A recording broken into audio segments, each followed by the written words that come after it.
Today I was going to do a little overview of the half diminished seventh chord.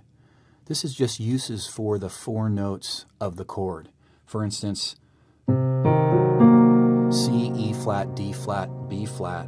Those are the four notes of the half diminished seventh chord, or the minor 7 flat 5 chord. This is considered a four-note cell, or a tetrad, or a quadrad, and wanted to talk about the different various uses for those four notes. First of all, improvising with four notes can be very beneficial in that it's a very extreme restriction. By restricting note choice, we tend to rely more on rhythm, phrasing, and other elements of improvisation that can be really interesting, since we're not thinking so much about which notes we're going to use to improvise. So in this video, I'm going to go over the different harmonic contexts you can use this four-note set over. To start, we'll use the B half diminished seventh chord, or B minor 7 flat 5. This is an easy half diminished seventh chord since it's in the key of C, and all these notes are fairly easy to visualize. So obviously the first context we would use this group of notes over is the half diminished seventh chord itself. So over B half diminished, using these notes to improvise. And of course, there are many ways to organize these notes to create melodies, rhythms, and different ideas that could be considered improvisation. Patterns I like to practice with any four-note cell or tetrad. The first one is going straight up and down the four-note set or tetrad. So in this case, B half diminished, going straight up and down the group of four notes.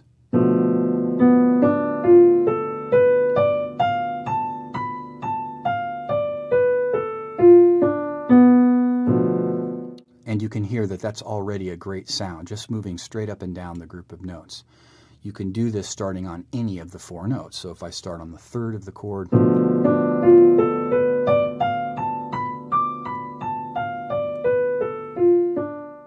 so you can start on any note of the four-note tetrad and ascend or descend. And that's the first way I like to practice.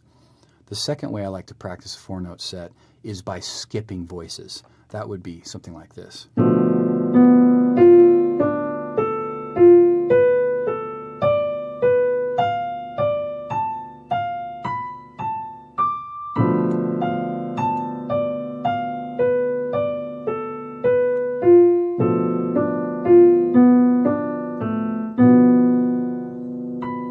So you get the idea. Skipping voices, that's one other way to practice this four-note set. The last way I like to practice the four-note set is to play from each note to every other note of the set. That would sound like this.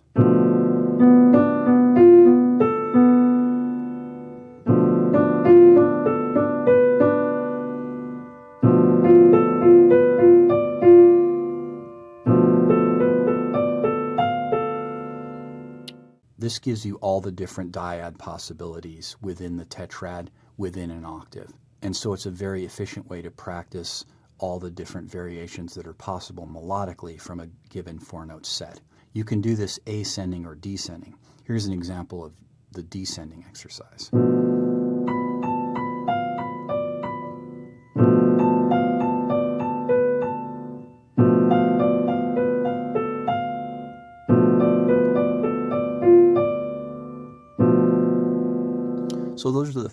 So those are the three ways I practice any four-note set or tetrad. If I can only practice one, I practice the last one, which is going from each voice to every other voice in the tetrad.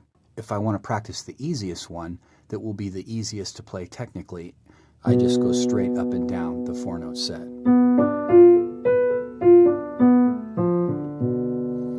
So let's look at the different harmonic contexts that we can use this B half diminished seventh chord over.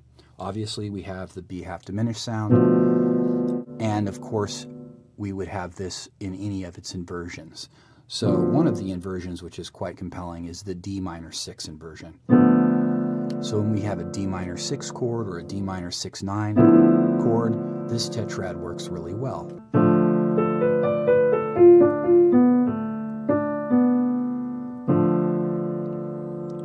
So all the inversions of B half diminished would be the first place to start.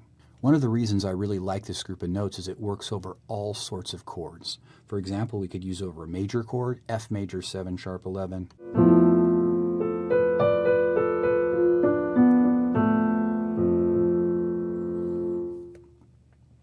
Another interesting use for this is just over a G7. If we have a G7 chord,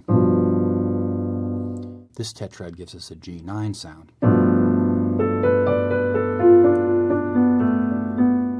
It also works over that tritone sub, so instead of G7, C sharp 7 or C sharp altered.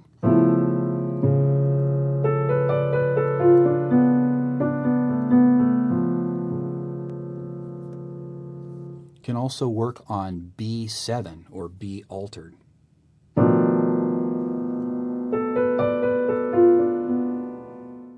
When we use this on B7 altered, we get a sharp 9 and a sharp 11, and then the root and the flat 7. This also could work on A flat 7.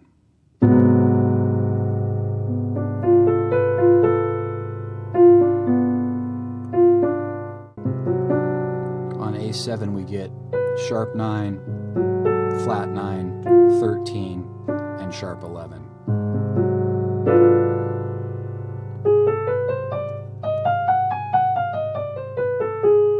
Which comes from half-whole diminished. Since we recognize that it works over one of the half-whole diminished sounds, it'll work over all four. So B7, D7,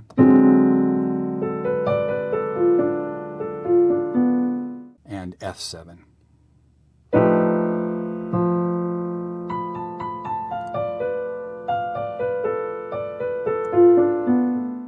We could use it over E sus flat 9.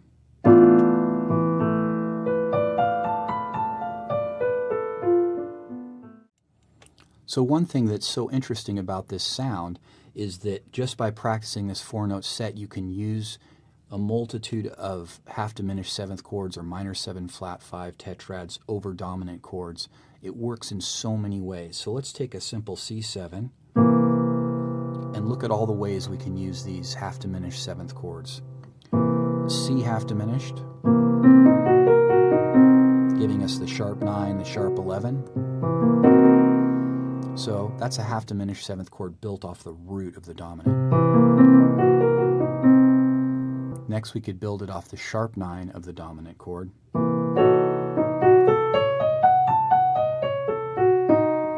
This gives us the sharp 9, the sharp 11, the 13, and the flat 9. Next we could build it off of the third of the dominant,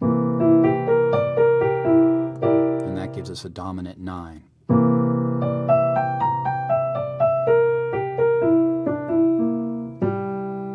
Next we could build it off the sharp 11 of the dominant.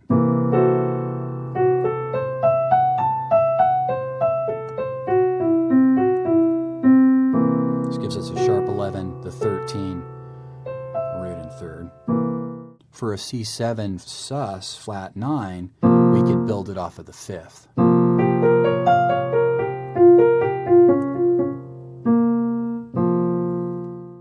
We could build it off the 6th degree of C7, A half diminished.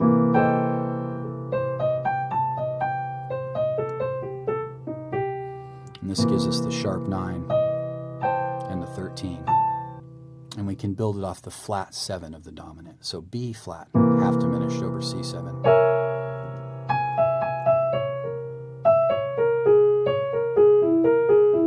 Giving us an altered dominant sound, flat 9, 3, and sharp 5, plus the flat 7. So as you can see, this group of 4 notes works really well over dominant 7th chords. It also works over minor 7 or minor 6 chords. It also works over major 7 chords. I would say in the different contexts, the major 7 is maybe its weakest use, but still very possible. Another context for this group of notes, the B half diminished 7th chord, is over A half diminished.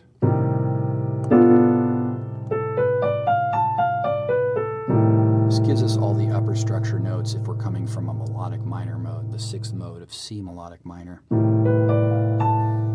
Over over A half diminished, it gives us the 9, the 11, flat 13, and the root. So as you can see, this is a very versatile group of notes. It's very valuable, it's very balanced. It's a great group of notes to use to improvise over a variety of harmonies. One way to practice this is to take your favorite standard and write out all the tetrads that are half diminished seventh chords over the progression and practice utilizing this parallel approach to creating note choice. Just by working on one tune, you'll be able to really start implementing these different ideas.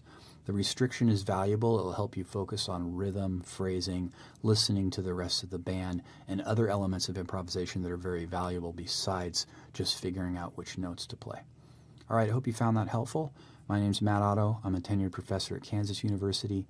You can visit mattotto.org and download free lessons, PDFs, and some of my music. Thanks for listening. I'll see you on the next one.